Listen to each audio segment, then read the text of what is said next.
Hello students, कैसे हैं आप लोग। होप आप लोग अच्छे होंगे। आज हम लोग टेम्परेचर मेजरिंग डिवाइस के बारे में जानेंगे। एक ऐसा डिवाइस जो इंडस्ट्रीज में सबसे ज़्यादा इस्तेमाल होता है। इसका नाम है थर्मोकपल। थर्मोकपल का सबसे ज़्यादा इस्तेमाल होने का सबसे मेन कारण क्या है कि इसका टेम्परेचर रेंज, ये टेम्परेचर जो मेजर करके देता है -200 से लेकर के 1250 तक का मेजर करके देता है। ठीक है, इतना लार्ज रेंज होने की वजह से आप अलग अलग जगह पे अलग अलग टेम्परेचर मेजर कर सकते हो विद सिंगल डिवाइस।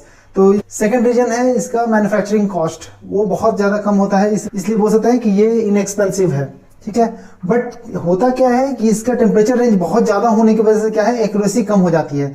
मान लीजिए आपके पास 5 किताबें हैं और उनमें से किसी एक किताब से मैं कोई एक क्वेश्चन पूछूं तो इसको बताने की प्रोबेबिलिटी आपकी कितनी होगी, बहुत कम। अगर यही एक बुक बोलूं कि आपको ये बुक पढ़ना है और उसी से मैं क्वेश्चन पूछूंगा तो इससे बताने की आपकी जवाब बताने की प्रोबेबिलिटी बढ़ जाएगी। वही सेम चीज है कि अगर टेम्परेचर रेंज बहुत ज्यादा है तो एक्यूरेसी बहुत कम हो जाता है। तो एक्यूरेट रीडिंग नहीं होने की वजह से हमको बार बार कैलिब्रेट करना पड़ता है। तो कैलिब्रेशन कैसे होता है, तो बार बार आप क्या करेंगे, जब मान लीजिए कहीं भी आपको इस्तेमाल करना है तो उससे पहले कैलिब्रेट करके देख लेंगे कि ये सही रीडिंग दे रहा है या नहीं दे रहा है। ठीक है, तो एक्यूरेसी का प्रॉब्लम आता है इसमें।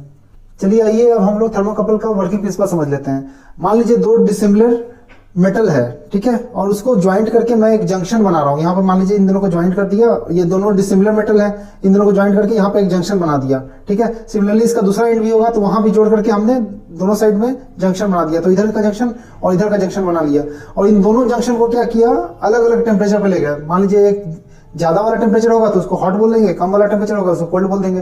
तो एक जंक्शन को मैंने हॉट बाथ में डिप किया, एक को मैंने कोल्ड बाथ में डिप किया। तो उसकी वजह से क्या होगा, वो दोनों जंक्शन के बीच में पोटेंशियल डिफरेंस क्रिएट होगा, जिसको हम इलेक्ट्रोमैग्नेटिक फोर्स भी बोलते हैं या फिर शॉर्ट फॉर्म में ईएमएफ भी बोलते हैं। तो वो जो इलेक्ट्रिक पोटेंशियल डेवलप होगा वो डायरेक्टली प्रोपोर्शनल होगा कि कितना टेम्परेचर का चेंज है उन दोनों टर्मिनल के बीच में। वो दोनों टर्मिनल कौन सा था, वो आपका जो जंक्शन पॉइंट था, वो दोनों के बीच में जितना टेम्परेचर का चेंज होगा वो डायरेक्टली प्रोपोर्शनल होगा कि कितना वोल्टेज जनरेट होगा इन दोनों पॉइंट्स के बीच में।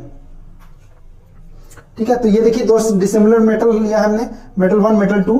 मान लीजिए पहला निकल का है, दूसरा क्रोमियम का है। तो ये दोनों को मैंने ज्वाइंट करके एक जंक्शन बना लिया। हॉट जंक्शन बनेंगे तब जब इसको मैं हॉट बाथ में डिप करूंगा। सिमिलरली दूसरे एंड वाला जो था उसका जंक्शन बनाया, उसको मैंने कोल्ड बाथ में डाला तो यहाँ पर कोल्ड जंक्शन बन गया। और जैसे ही टेम्परेचर का डिफरेंस क्रिएट हुआ, यहाँ पर इन दोनों पॉइंट्स के बीच में ईएमएफ जनरेट हो गया। तो ईएमएफ जो जनरेट हुआ वो डायरेक्टली प्रोपोर्शनल होगा कितना टेम्परेचर का चेंज है। ठीक है, तो टेम्परेचर का चेंज जो होता है वो डायरेक्टली प्रोपोर्शनल होता है वोल्टेज डिफरेंस के। तो यहाँ पर मुझे जानना होगा कि थर्मोमेट्रिक प्रॉपर्टीज क्या होगा। थर्मोमेट्रिक प्रॉपर्टी क्या होता है, वो प्रॉपर्टी जिसके हेल्प से हम टेम्परेचर फाइंड आउट करते हैं। तो इस केस में क्या है, यहाँ पर क्या हो रहा है, ईएमएफ जनरेट हो रहा है। ईएमएफ क्यों जनरेट हो रहा है, क्योंकि टेम्परेचर का चेंज आ रहा है और ये टेम्परेचर का चेंज डायरेक्टली प्रोपोर्शनल होगा ईएमएफ के। तो ये मैं बोल सकता हूँ कि अगर मुझे ये कैलकुलेट करना है तो ये पता चल जाए तो मैं डायरेक्टली ये कैलकुलेट कर सकता हूँ। क्यों, क्योंकि ये इसके डायरेक्टली प्रोपोर्शनल है।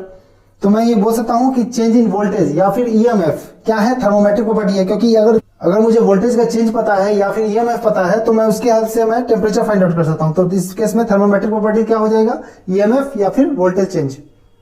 इस वर्किंग प्रिंसिपल को पहली बार सीवैक साहब ने दिया था, इसलिए इस प्रिंसिपल को हम सीवैक इफेक्ट भी बोलते हैं। जो थर्मोकपल आप इंडस्ट्रीज में देखते हैं उसमें क्या होता है, हम लोग 2 मेटल लेते हैं, दोनों डिसिमिलर मेटल को ज्वाइंट करके जंक्शन बनाते हैं और जहां का टेम्परेचर मेजर करना होता है वहां ले जाते हैं और दूसरा जगह पे जो है हम ज्वाइंट करके एक रेफरेंस जंक्शन बना लेते हैं। रेफरेंस जंक्शन क्या करेगा, वो बाय डिफॉल्ट सराउंडिंग टेम्परेचर ले लेगा तो वो अपने आप कोल्ड जंक्शन बन जाएगा। ठीक है, हमें कुछ नहीं करना। तो ये जो रेफरेंस जंक्शन है इज नथिंग बट क्या, कोल्ड जंक्शन है। तो इसका जरूरत क्यों पड़ा, क्योंकि हमें जब 2 टेम्परेचर डिफरेंस नहीं दिखेगा तब तक ईएमएफ जनरेट नहीं होगा। तो हॉट जंक्शन तो मिल गया, मुझे कोल्ड जंक्शन चाहिए था तो वो हमने क्रिएट कर लिया अपने साइड से रेफरेंस जंक्शन लेकर के। ठीक है, तो जैसे ही यहाँ पर दोनों टेम्परेचर में डिफरेंस आएगा वैसे ही यहाँ पर वोल्टेज डिफरेंस क्रिएट हो जाएगा और इसको मेजर कर लोगे तो आपको ये पता चल जाएगा कि कितना टेम्परेचर का चेंज आया है और उसके हेल्प से आप टेम्परेचर फाइंड आउट कर लोगे। इंडस्ट्रीज में बहुत सारे थर्मोकपल इस्तेमाल किया जाता है, जिसमें से ये सारे टाइप्स हैं, टी टाइप, जे टाइप, ई टाइप, के टाइप। इसमें से सबसे कॉमनली के टाइप इस्तेमाल किया जाता है, जिसमें जो मटेरियल इस्तेमाल किया जाता है वो निकल और क्रोमियम को मिला करके बनाया जाता है।